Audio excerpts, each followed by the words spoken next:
Je vais aussi traiter de ce sujet des femmes qui appellent leur mari papa, papa et maman. La Bible, le Seigneur Dieu a fait les choses et il a mis chaque chose à sa place. Nous ne voyons pas la gravité des paroles que nous posons, que nous proclamons. Un homme et une femme ne sont pas mère et père. Une femme n'appelle pas son mari papa, mais il faut l'appeler Seigneur, comme Sarah a fait à Abraham. C'est normal que le mari soit Seigneur, même si tu veux l'appeler mon roi. Trouve autre nom, quoi. Mais le mari n'est pas un papa. C'est vraiment des habitudes qu'on a prises et qui sont très graves. Tu ne peux pas appeler ta femme maman. Ta mère qui t'a mise au monde, elle est ta mère. C'est-à-dire la femme qui t'a porté dans ses entrailles et qui t'a mise au monde. Nous, en Afrique, là, c'est ici en Europe, on voit qu'une mère se lave avec son enfant. C'est ici en Europe qu'on voit qu'une mère et un père, ils vont à la piscine et ils sont dénudés. Ils vont à la plage et puis font ça. En Afrique, nous, nos mamans qui nous ont mis au monde, là, jamais même tu vas voir sa cuisse. Je dis bien jamais. Jamais. Même sa propre cuisse, là, ta maman, sa cuisse, tu ne peux jamais voir ça. En tout cas, c'est rare. Pour celles qui sont conscientes, là, c'est rare. Oh, c'est vrai, il y a des choses qu'on peut voir qui sortent de leur contexte un peu partout, mais vraiment dans notre tradition africaine, une mère, selon la parole de Dieu, une mère n'a pas le droit de montrer sa nudité à ses enfants. On n'appelle pas son mari papa. C'est des choses qui nous sont venues d'ailleurs et puis tout le monde en a adopté ça. Papa, maman, maman pasteur, papa pasteur. Encore que d'autres personnes vous appellent. Ah si ça leur plaît. Même moi, je l'ai déjà fait. Mais je dis bien que c'est une grave erreur. Il m'arrive d'appeler. Souvent, c'est un frère, papa ou maman, comme ça. Mais gloire à Dieu que ce n'est pas, comment on appelle, c'est pas régulier, si je peux dire ça comme ça. Un homme ne peut pas appeler sa femme maman parce que tu ne vas pas au lit avec ta mère. Maman veut dire celle qui m'a engendré, celle qui m'a porté. Tu ne peux pas appeler ton mari papa parce que ton père n'est pas ton époux. Tu ne vas pas au lit avec ton père. Ton père n'a pas le droit de voir ta nudité. Appelle ta femme ma chérie, c'est tout à fait normal. Appelle ta femme, si tu veux, Éden, c'est ton jardin. Appelle ta femme ma colombe, c'est ta colombe. Appelle ton mari mon chef, mon roi, mon seigneur, mon ami, mon compagnon de route. Appelle ta femme ma moitié, os de mes os, chair de ma chair, mon miroir.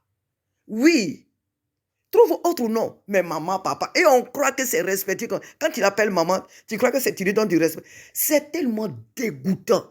Mes frères, il faut être dans la pensée de Dieu, spirituelle, dans le regard de Dieu, pour comprendre combien de fois c'est abominable, ces appellations. Mais quand le Seigneur nous parle, on croit que la personne par qui il parle là, c'est du théâtre qu'elle fait, ou c'est du, je ne sais pas. Va prier, demande au Saint-Esprit de te révéler la gravité de ces appellations-là. Tu ne peux pas appeler ta mère, maman, ta femme, maman. Et ta mère, tu l'appelles comment? Et ton père, là, ton père qui t'a mis au monde, tu l'appelles comment? Tu l'appelles comment? Papa, papa. Ton mari, tu l'appelles papa. Donc, tu couches avec ton père. Vous ne savez pas que vous faites entrer dans vos foyers l'esprit des sexes sans le savoir. C'est des démons des sexes que vous invitez dans vos familles. Et ça, vous ne le savez pas. Vous invitez des esprits des sexes dans vos foyers. Tu appelles ta femme maman et papa, c'est elle qui t'a mis au monde. C'est lui qui t'a mis au monde. Il faut que ça s'arrête. Il y a autre nom qu'on peut appeler à son compagnon ou à sa compagne que ces gens de papa, maman. Maman, Et quand on fait ça, on croit que c'est une manière de respecter. On honore. Mais tu dois honorer. La Bible dit honore ton père et ta mère afin que tes jours se prolongent. La Bible n'a pas dit honore ta femme et ton mari pour que tes jours se prolongent. Ça n'est même pas accompagné de choses, de promesses. Tu dois aimer ta femme comme toi-même tu t'aimes là. Comme Christ a aimé son église et s'est livré pour elle. Tu dois être soumise à ton mari. Tu dois être soumise à ton mari, là, toi la femme. Pourquoi? Parce que l'homme, Dieu l'a établi sur la femme. L'homme est le chef de la femme. C'est ce que la Bible a dit. Point bas. Il n'y a pas à faire de honore ton mari, honore ta femme pour que tu vives longtemps, pour que tu vives. Ce qui est bien déjà même nous accorde une longue vie. Ce qui est juste et agréable aux yeux de Dieu nous accorde la santé, nous accorde une longue vie. Donc, c'est la vérité nous donne une longue vie. Mais Dieu dit, honore ton père et ta mère afin que tes jours se prolongent sur la terre. C'est le seul commandement qui est accompagné avec une promesse. Donc, ce n'est pas parce que tu appelles ta femme maman ou ton mari papa que ça veut dire que tu le respectes beaucoup. Que tu la respectes, quoi. C'est ta mère, celle qui t'a porté dans tes entrailles. La femme avec laquelle tu vas au lit, là, elle peut te mettre au monde. Quand tu la regardes, elle peut porter un homme comme toi. Ton mari, là, que tu appelles papa, là, tu peux enfanter un homme comme lui. À ton âge, là, tu peux enfanter un homme comme lui.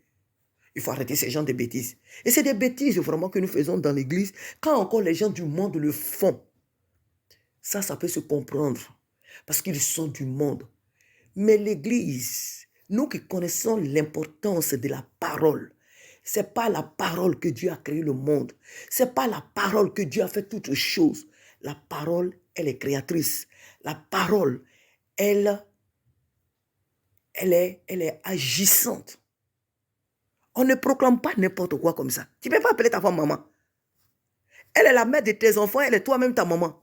Il est toi-même, il est le père de tes enfants et toi-même ton papa. Mais vraiment, hein? Donc, comment vous vivez chez vous là? Papa, maman, et puis vos enfants se vous appellent papa, maman. Papa appelle sa femme maman, et puis maman appelle son mari papa, et puis vos enfants vous appellent comment? Des camarades. Camarades. Les enfants même ne se retrouvent pas. Spirituellement parlant, les enfants ne se retrouvent pas. Les enfants ne se retrouvent pas parce que vous deux, là, déjà, vous vous appelez père et mère. Donc, les enfants, même si eux aussi vous appellent père, mais leur esprit ne trouve pas, ne sait pas comment se localiser. Leur esprit ne trouve pas leur place au milieu de vous. Parce que vous deux, vous avez déjà pris la place qui leur revient. Papa, maman. Et ça engendre d'autres problèmes. Et après, on dit on combat Satan. Mais c'est des portes que vous ouvrez dans vos foyers à de multiples problèmes que vous ne savez pas. C'est des portes que vous ouvrez à l'ennemi. Il faut que ça s'arrête et qu'on contrôle notre langage. Un homme n'a pas pour maman sa femme. La femme n'a pas pour papa son mari. Parce qu'un homme ne va pas au lit avec sa mère. Avec sa mère. Et l'homme, et la femme ne va pas aussi au lit avec son père. La Bible appelle ça de l'incexe. C'est condamné à mort. C'est condamnable. C'est condamnable par la loi. La loi même, là, la loi. Si nos lois sur la terre ici sont normaux là, ou normales, cela est condamné. On apprend qu'un homme couche avec son enfant, c'est condamnable dans la loi humaine ici. Alors là-haut, on n'en parle même pas. Je ne sais même pas si tu peux même lever ta tête pour regarder au ciel. Tu es condamné à mort même. Si spirituellement des choses arrivent, il faut prier pour être délivré de ces choses. C'est une abomination devant Dieu. C'est une abomination devant Dieu. Donc, c'est les esprits d'insectes que vous envoyez dans vos maisons sans toutefois le savoir. Il faut arrêter ça. Que Dieu vous bénisse.